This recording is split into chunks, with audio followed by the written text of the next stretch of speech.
Radio J. Radio J. Géopolitique le MAG. Steve Nadjar. Radio J. Bonjour Ilan Greizhammer. Bonjour. Et merci d'avoir accepté notre invitation. Vous êtes professeur de sciences politiques à l'université Bar-Ilan de Tel Aviv. Vous êtes notamment l'auteur de La Nouvelle Histoire d'Israël, paru en 1998, et Religion et État en Israël, publié en 2013.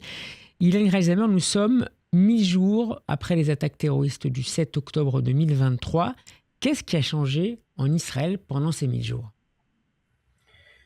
Eh bien, énormément de choses, parce que nous sommes même aussi 3 ans presque après le 7 octobre 2023, encore sous le choc. Personne en Israël n'aurait pu imaginer que des terroristes entrent si facilement en territoire israélien et tuent et violent et fassent autant de massacres et de choses incroyables et abominables. Personne n'aurait pu imaginer ça. Donc, on est encore sous le choc de ces événements.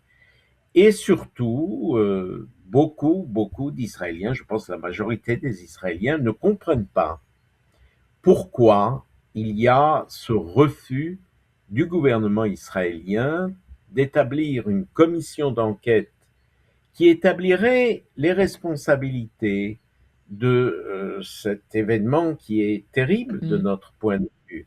Il faut savoir quelles sont les responsabilités. Il y a 2 niveaux. Il y a le niveau politique, c'est le gouvernement. Il y a le niveau militaire, ce sont les chefs de l'armée.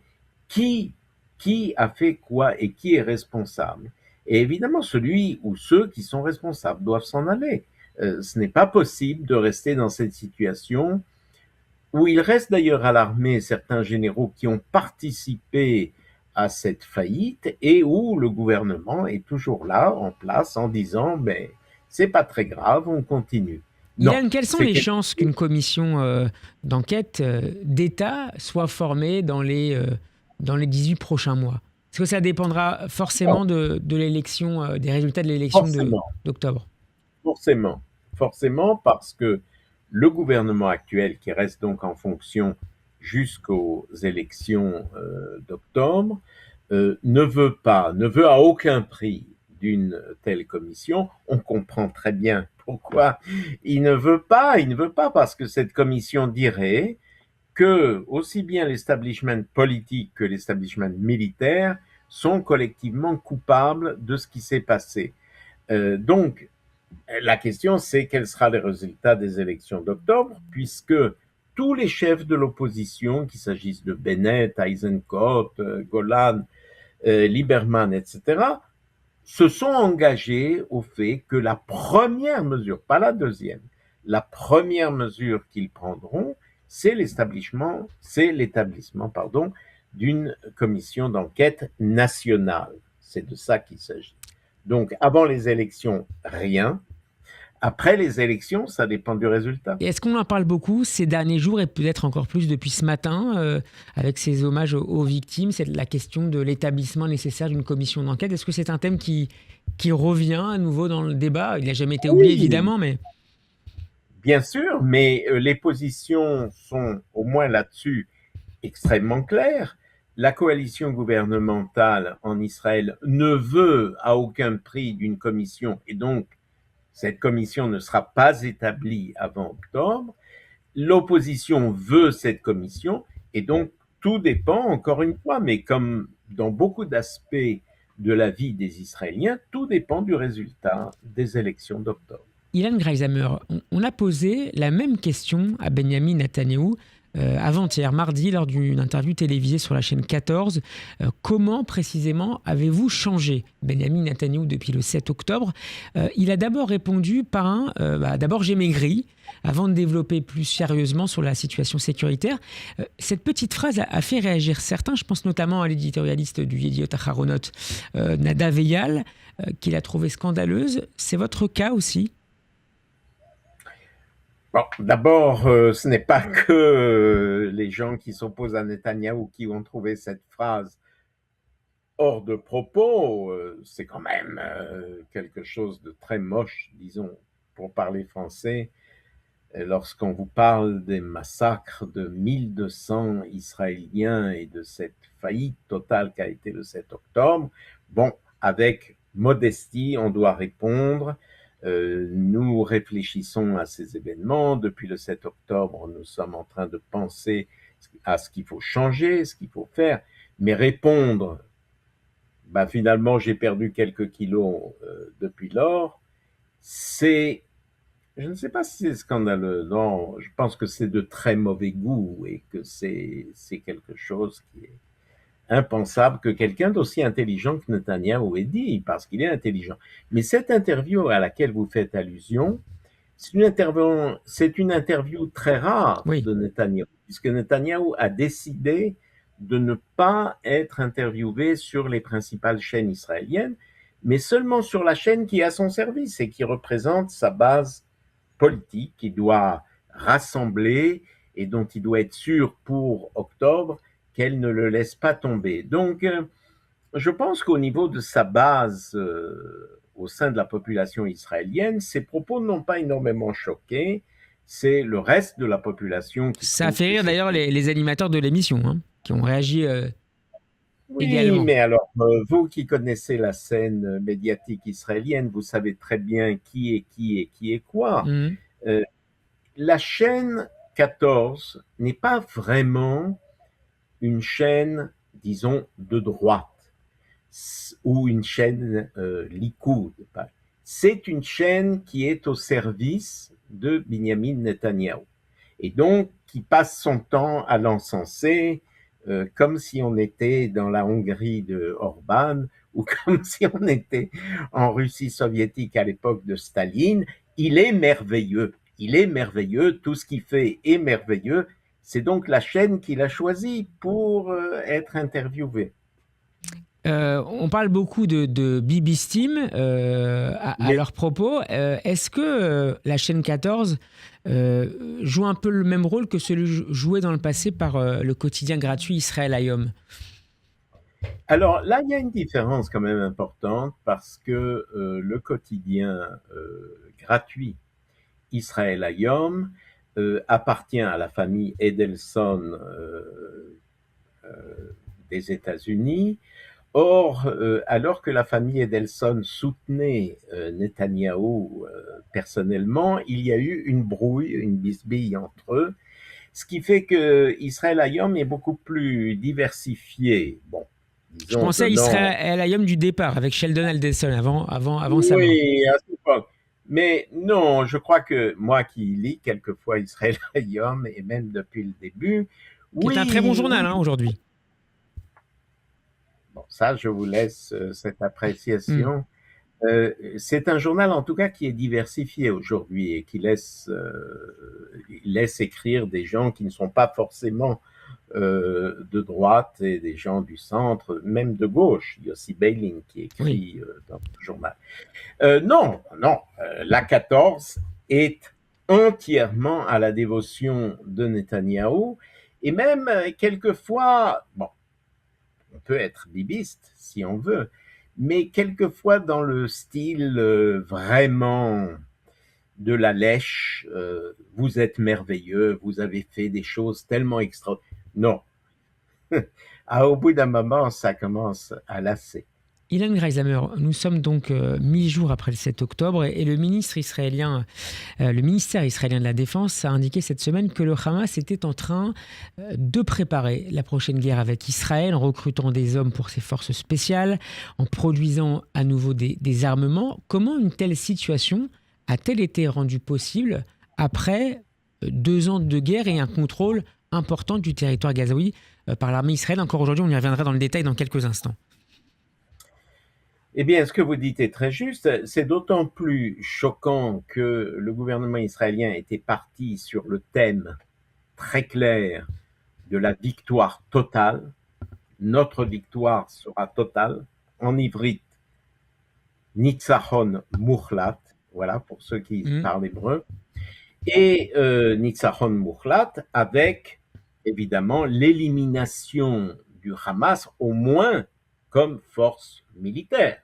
Je ne dis pas comme restant comme force politique islamiste sans armes, mais disons que c'était l'objectif pour lequel Israël se battait. Or, force est de constater aujourd'hui que c'est vrai, Israël se trouve sur 60% de la bande de Gaza, mais dans le reste, les 40% surpeuplés, puisque c'est toute la population de Gaza qui s'amasse là-bas, le Hamas a repris le contrôle total, refait ce qu'il faisait antérieurement, creuse des tunnels, refabrique des missiles, etc. Donc là, il faut dire la vérité, le résultat n'a pas été réalisé et je ne vois pas comment il sera réalisé parce que le président américain Donald Trump pense qu'une force internationale pourrait désormais désarmer le Hamas. C'est impossible, personne ne peut le faire, sinon Tsahal, et encore, c'est extrêmement difficile. Donc là, il faut bien dire la vérité, sans la cacher, c'est un échec aussi total que la victoire totale était souhaitée. La question est de savoir qu'est-ce qui pourrait être fait désormais. Israël contrôle désormais 70% de la bande de Gaza. Ça pourrait être davantage, préviennent aujourd'hui les milieux de la défense israéliens, mais aussi, on l'a écouté publiquement cette semaine, le ministre de l'Énergie et des Infrastructures, Eli Cohen, et c'est justement pour contrer le réarmement en cours du Hamas. Une nouvelle confrontation vous semble inévitable à moyen terme, Ilan Reislamer? Si on demandait au gouvernement israélien et à l'armée israélienne ce qu'ils souhaiteraient, ce qui serait le mieux de leur point de vue, c'est évidemment de reprendre la lutte armée contre le Hamas et de l'annihiler complètement. Pourquoi est-ce que ce n'est pas possible? Parce qu'il y a le président américain. Le président américain ne veut pas d'une nouvelle guerre à Gaza et empêche les Israéliens de reprendre cette lutte armée. Donc, précisons les choses, Israël voudrait en finir avec le Hamas, mais dans les circonstances actuelles, c'est la même chose d'ailleurs qu'au Liban avec le Hezbollah. Nous sommes limités du fait d'une alliance et d'une dépendance totale d'Israël à l'égard des États-Unis avec un président américain qui ne veut pas, de la reprise de la lutte armée contre le Hamas, contre l'Iran, contre le Hezbollah, au-delà de ce qu'Israël a comme zone de sécurité, et donc nous sommes extrêmement limités de facto par cette dépendance totale. On reviendra dans quelques instants sur la manière dont se déroule cette campagne électorale en vue des élections générales d'octobre prochain, Ilan Reislamer, mais vous parliez de dépendance. Est-ce que certains candidats, est-ce que même Benyamin Netanyahou envisage publiquement justement de réduire la dépendance d'Israël aux États-Unis? On a beaucoup insisté ces dernières semaines et même ces derniers mois sur la question de la dépendance militaire aux États-Unis, avec la question de la manière dont pourrait évoluer l'aide annuelle versée par les États-Unis, avec aide qui revient en grande partie vers les industries de défense américaines. Mais est-ce que de manière plus générale, et également sur le plan diplomatique, cette question-là fait débat au sein de la classe politique israélienne et parmi les chefs de parti qui se présentent aux prochaines élections? Bien, écoutez, tout le monde a conscience d'un très gros problème. Israël s'est totalement mis comme pays dans les mains des Américains et très spécifiquement du Parti républicain et très spécifiquement de Donald Trump, le président américain. C'est une situation qui effectivement a produit des résultats dans la mesure où nous avons reçu des armes américaines en quantité, une coordination, voire une symbiose dans la lutte qui a été faite dans la guerre contre l'Iran. Donc il y a eu des avantages. Mais le désavantage, c'est qu'on ne peut rien faire, rien décider quant aux intérêts israéliens sans être immédiatement limité par ce que les Américains disent, et les Américains fonctionnent d'après leurs propres intérêts. Prenons l'exemple actuel. Les Américains sont intéressés par le détroit d'Ormuz et par le passage des pétroliers et par la baisse du prix du pétrole. Israël est intéressé par le nucléaire, par récupérer ces 450 kilos d'uranium enrichi, par empêcher par tous les moyens le réarmement nucléaire de l'Iran. Eh bien, ce ne sont pas les mêmes intérêts. Et là, on se trouve devant ce problème que Trump dit très clairement aux Israéliens, vous ne ferez pas ceci, vous ne ferez pas cela, et on n'a pas la possibilité de le faire. Alors maintenant, comment on réduit, comment on va un peu à rebours et comment on réduit cette dépendance, c'est très difficile. Oui, il faudrait investir énormément dans les usines d'armement d'Israël, mais c'est quelque chose sur de nombreuses années et c'est quelque chose qui va coûter extrêmement cher. Et dans quelle mesure on peut se détacher vraiment des États-Unis quand le monde entier, il faut bien le dire, nous tourne le dos, c'est très compliqué, c'est très difficile, mais c'est ce qu'il faudrait faire. Et est-ce que ce qu'avancent certains candidats? Est-ce qu'on en parle au-delà des déclarations faites notamment par Benjamin Netanyahu? Non, pas vraiment, parce que les gens ne proposent pas vraiment d'alternative à cette dépendance totale.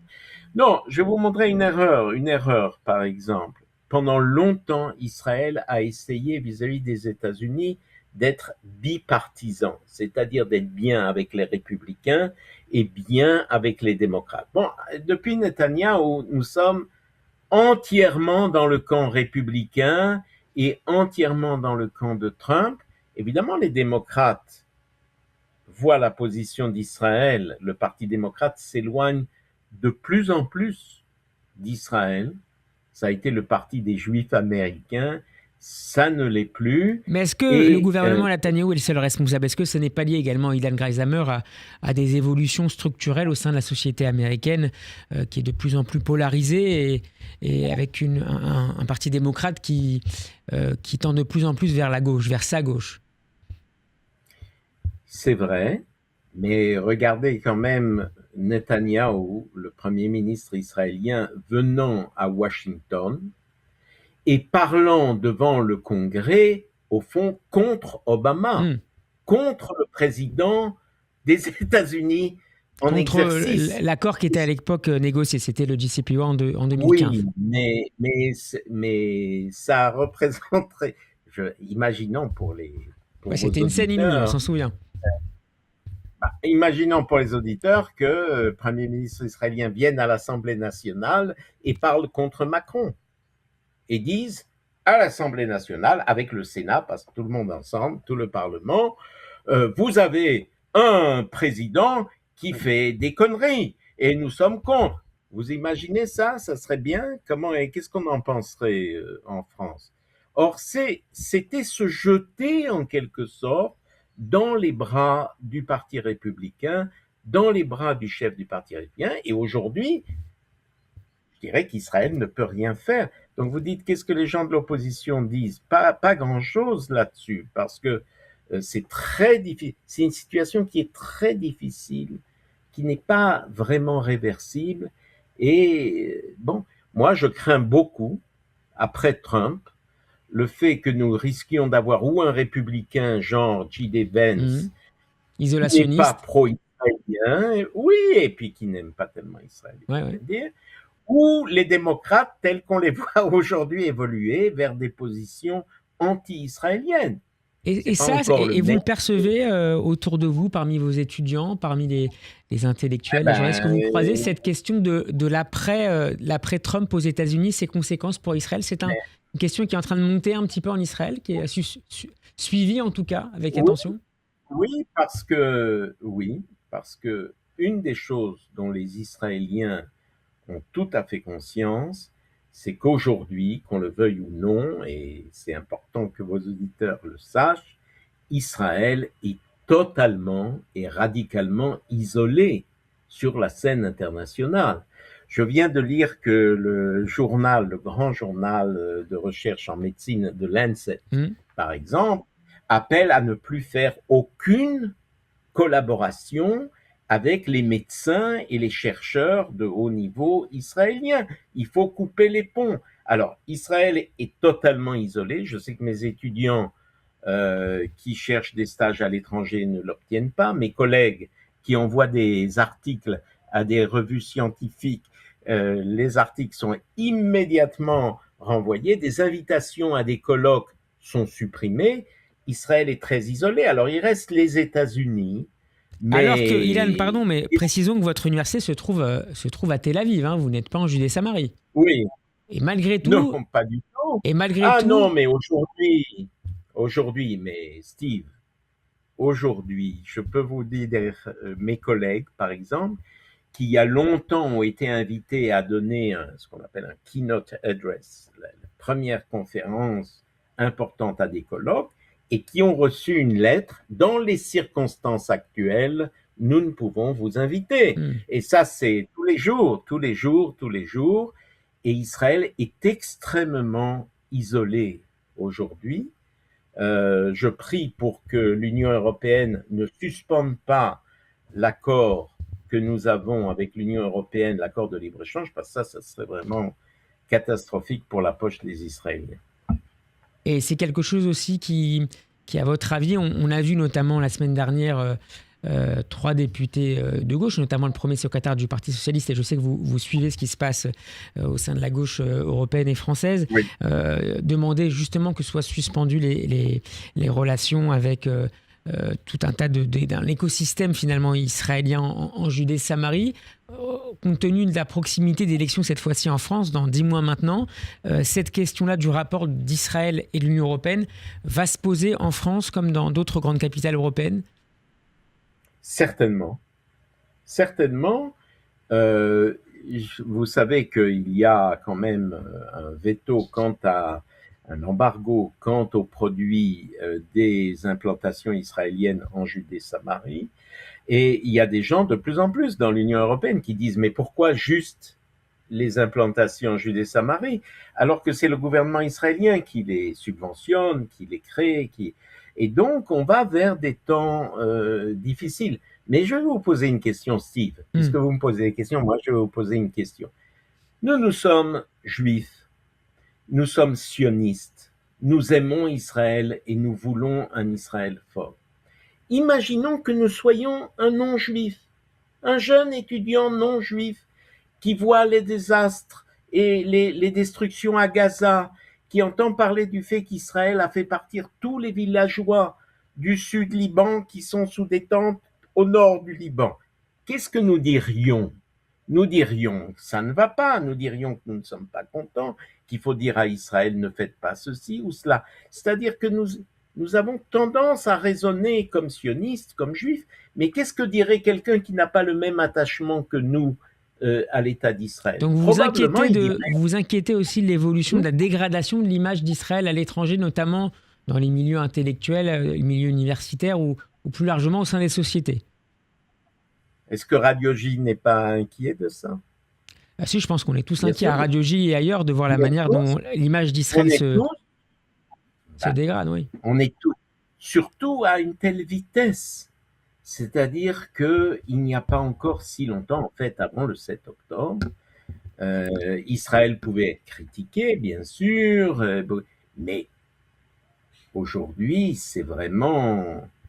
On est malheureusement souvent au-delà même de la critique. On est parfois dans la diabolisation qui ne repose sur absolument aucun fait. Absolument c'est aussi la rien. situation. Et je suis d'accord pour dire que dans certains cas, l'antisémitisme n'est pas loin. Ça ne veut pas dire que toute critique d'Israël porte l'antisémitisme. Ça, je ne suis pas d'accord avec ça. Mais il y a certaines critiques qui sont très limites. Quand on parle des Juifs, quand on parle de l'argent, quand on parle des liens avec les États-Unis, mais le fait est, il faut constater quand même la réalité. Israël aujourd'hui est une sorte d'État paria dans le monde, avec qui beaucoup de gens, pas forcément mal intentionnés, ne veulent pas avoir de relations. Ilan Greizhammer, il nous reste encore quelques minutes avant la fin de cette émission, en tout cas de cette première partie d'émission. Je voudrais revenir maintenant sur un post qui a été posté, publié ce matin sur le réseau social X, précisément à 6h29 heure locale, soit l'heure où a démarré le massacre en 2023. Message posté par Gaiji Eisenkot, 1000 jours, nous serons toujours dignes, je le promets, signé Gadi. Que vous inspire, Ilan, la candidature et le début de campagne de l'ancien chef d'état-major de Tsahal et désormais challenger, pour ne pas dire plus, de Benyamin Netanyahou? Bon, les Israéliens aujourd'hui voient que la situation d'Israël est très mauvaise et se demandent ce qu'ils vont voter au mois d'octobre. Il est certain que la popularité de Benyamin Netanyahou et de ce gouvernement est très fortement en baisse. Des gens disent ça suffit, il a été assez longtemps Premier ministre d'Israël, maintenant il doit quitter, et ça suffit cette coalition qui donne tout aux ultra-orthodoxes et pas assez aux combattants, etc. Et d'un autre côté, les gens ne sont pas devenus de gauche, comme le Parti des démocrates, et ils ne disent pas il faut un État palestinien à côté d'Israël, il faut... Bon, donc, qu'est-ce que la masse des Israéliens sont? Au centre. Au centre, sans être vraiment très de droite et sans être vraiment très de gauche. Alors, qui représente ça? Eisenkot représente ce centre, je dirais, calme, tranquille, confiant dans l'avenir. Il a été le chef d'état-major de l'armée israélienne. Il s'y connaît en matière de sécurité. Et donc, il y a toute cette image aussi, parce qu'il n'est pas tellement maigre, je dirais, du type bien enveloppé, gentil, vraiment, qui a perdu son fils à la guerre, là. Donc, il y a un tas de choses, un tas de vecteurs qui amènent de plus en plus de gens à quitter tout, à quitter le Likoud, à quitter Bennett, à quitter Yesh Atid, à quitter les démocrates, et à se rassembler autour de sa candidature. Je suis sûr que dans les jours prochains et dans les semaines prochaines, il va encore monter, parce que dans une situation aussi critique que celle d'Israël, il représente finalement une sorte de position équilibrée, centriste, à laquelle beaucoup d'Israéliens s'identifient. Donc, à mon avis, il a un grand avenir et je ne m'étonnerais pas qu'après octobre, il soit le prochain Premier ministre de l'État d'Israël. Et on suivra ça de près dans les prochaines semaines et les prochains mois jusqu'à ces élections d'octobre prochain. Merci beaucoup, Ilan Grazamer, d'avoir été avec nous. Je rappelle quelques-uns des titres de vos livres, La Nouvelle Histoire d'Israël ou encore Religion et État en Israël. Merci d'avoir été avec nous. À très bientôt sur Radio J. Bel été. À bientôt.